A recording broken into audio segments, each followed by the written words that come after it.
Long Voyage Back, page 188. At 10 p.m. that evening, after he'd filled out forms, had been given a perfunctory physical exam by a corpsman, and had been issued a uniform, Jim and other recruits of the last 3 days were rounded up and marched to the Rialto movie theatre. There, about 150 new soldiers, some without uniform, stood at attention between the rows of seats, most of them sweating profusely in the stuffy theatre, no longer cooled by air conditioning. Jim stood at the right rear, uncomfortable, resentful, curious. For 15 minutes the men were kept standing like this. Finally a major marched out onto the stage in front of them.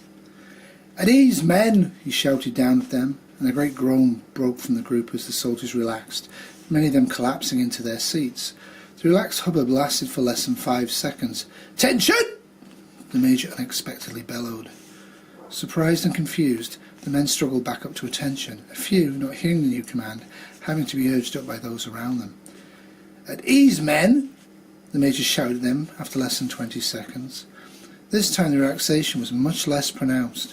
Most of the men remained standing, looking at the major suspiciously, not talking among themselves as they had before.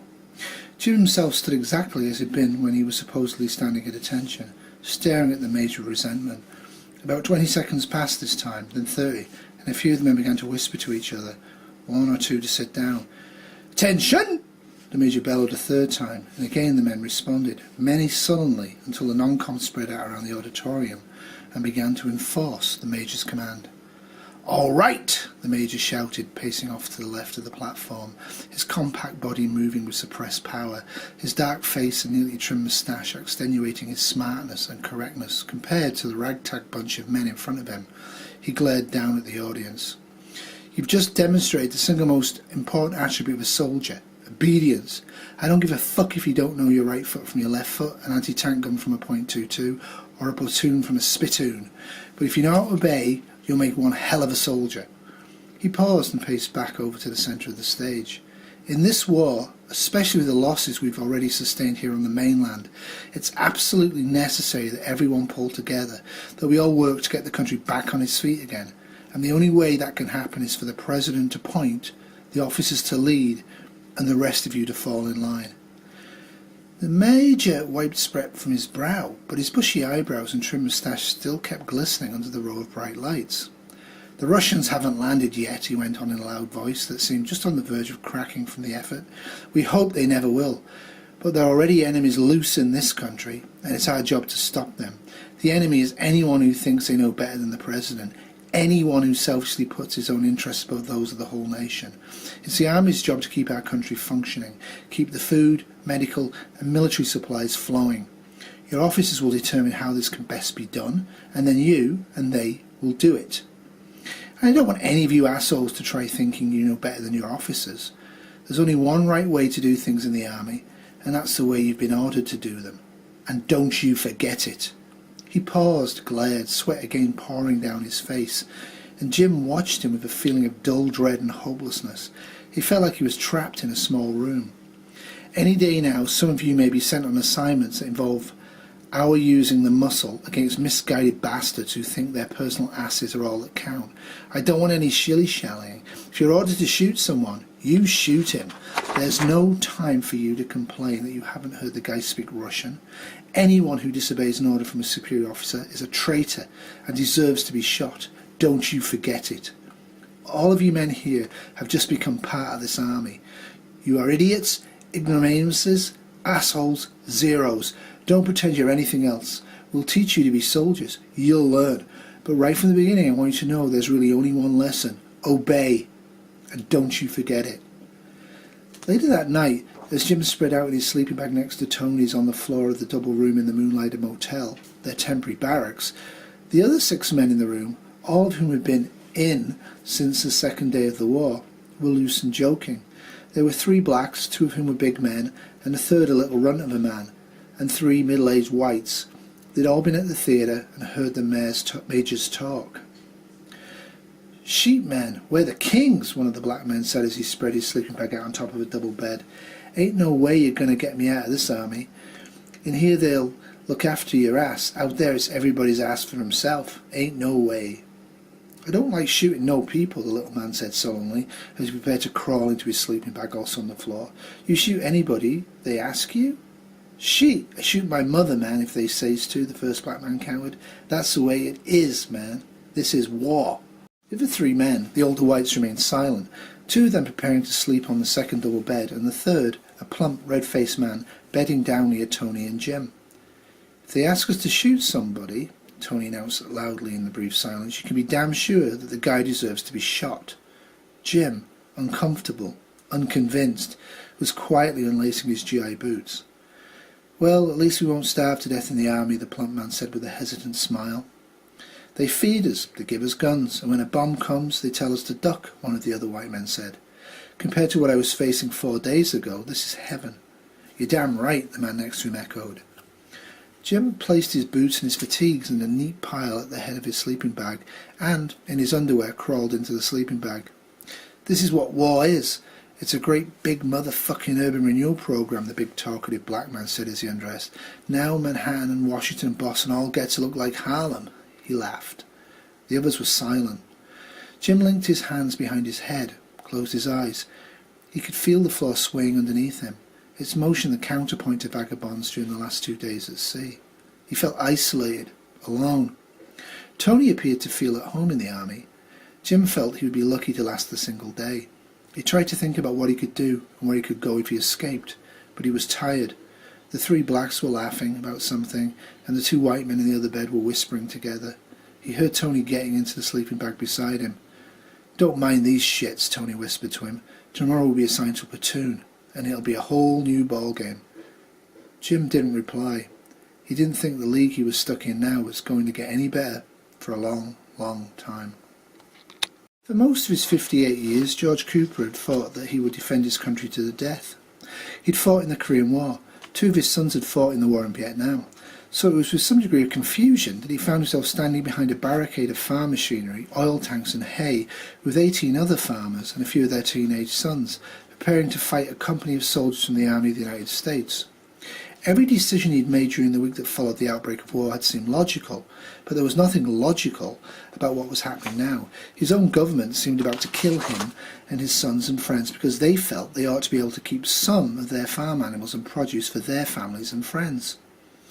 When 4 days earlier an officer had come and told him the army needed all his eggs every day and all his spring corn, George had still been too stunned to resist. But when some of his neighbours began to complain that the army was taking everything, and then yesterday a new officer came to requisition the rest of his spring vegetables and 40 chickens, George began to feel that his country had already been invaded. It was just that the uniforms weren't the colour they'd been expecting them to be. George understood that food was now gold, and that he and his neighbours were millionaires in a poverty-stricken world. He understood that, with real money almost meaningless, he would have to give away most of his food without compensation so that others wouldn't starve to death. What he couldn't understand and couldn't accept was he had to give up everything to the government and depend on feeding his own family what the government planned to give back to him. Eggs and corn he could spare, but his chickens, or Bart Hassler's cows, or Fred Lapp's hogs, these they couldn't give up without endangering their own family's survival. Taking their animals away was like tearing down small factories. The officer had arrived that morning for the chickens, and George had refused to surrender them. The officer had left, announced he would return with reinforcements. He had. About 60 soldiers with automatic rifles were standing around 3 troop carriers parked 200 feet away on the road. The chickens were in the hen house behind them. About half of Bart's herd of 60 cows and most of Fred's hogs were in the big barn to their left. A large store of recently harvested vegetables was in the cellar of the main house. The women and smaller children were staying over at Fred's farm a mile away. All the young men were in the service someplace. One of them, John Simpson's son Cal, standing with an automatic rifle among the 60 soldiers confronting them. When the officers shouted at them through a bullhorn, the other farmers chose George to go out and speak to him. The soldiers began to fan out around the barns and hen house, and Bart, who was in charge of tactics, had posted men in various defensive positions around the barn and hen house to keep the soldiers at a distance. Their orders were that if any soldier got within 50 feet of the barns, they were to fire a warning shot at the ground in front of them. The officer in charge was the Captain Ames, a tall, skinny fellow with a nervous twitch on one side of his face. He didn't seem too sure of himself. George wasn't too sure of himself. He left his shotgun back with the others and ambled slowly out to talk to Ames. "We've come for your chickens, Mr. Cooper," Captain Ames said in a naturally loud voice. "My orders are to confiscate all edible livestock in the area." "All of them?" George asked in surprise. In the morning, the order had been just for 40 of his chickens. "All of them." Captain Ames held out a piece of paper, presumably containing written authorization for the confiscation. "Can't give 'em up, Captain," George replied, staring unseeingly at the paper but not taking it from Ames' hand. "Until people here are starving to death, I figure I can best take care of them." "You're not the only one to do that figuring," Ames countered. "The army knows what it needs, and we need chickens." "Can't do it, Captain. I've got 60 men here that says you can." "If that henhouse catches on fire, and that barn," George replied, squinting back at his farmyard and watching the circle of soldiers growing tighter, "then nobody's going to eat the chickens, or the hogs, or anything else. Why don't you go back and talk it over with your general, or whatever asshole sent you out here?" "Orders were clear and irrevocable," Ames said nervously. "I am to bring back the requisitioned food supplies from this area this afternoon and use whatever force is necessary to do so. Can't bring them back if we burn down the barns." Ames flushed. "Why would you do that?" "Because we don't like having our property stolen." "Your country's at war," Ames shot back. "The President has declared martial law. If the army orders something requisitioned, that's not stealing." "I don't figure the President had my chickens in mind when he declared martial law." "But he did," Ames countered. "He had everyone's chickens in mind." "Well," George said after a pause, "I'm not too good at arguing." He stared off at a group of soldiers at the back of the barn. "Fact is, though, if your soldiers get within 50 feet of our barns, bullets will hit 3 feet in front of them, and if they get within 45 feet of the barns, they'll bump into our bullets. And if they get into the barns, then our boys will set the barns on fire. We figure there ain't no way you can carry out your order." Captain Ames, seeing that his men were within 70 or 80 feet of the barns in some places, shouted an order to halt, and the non-coms passed it on. Ames told George to wait where he was, went over back to one of the trucks, got on the radio back to the headquarters in Moorhead City. When he returned 5 minutes later, he looked pale and shaken. "Look, Mr. Cooper," he said with an anguished, pleading note in his voice, "the Colonel says to get what food I can, no matter who gets hurt. He says radioactive fallout is coming this way, and all your animals will be useless as food in less than a week. The army will be evacuating the area. We've been ordered to take all the food we can find with us.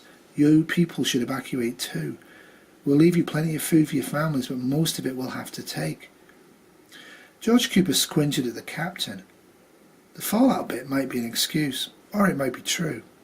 You plan to kill us for a few chickens and pigs," he said after a pause. "I will have to kill you if you disobey the orders of the military commander of the region. For a few chickens?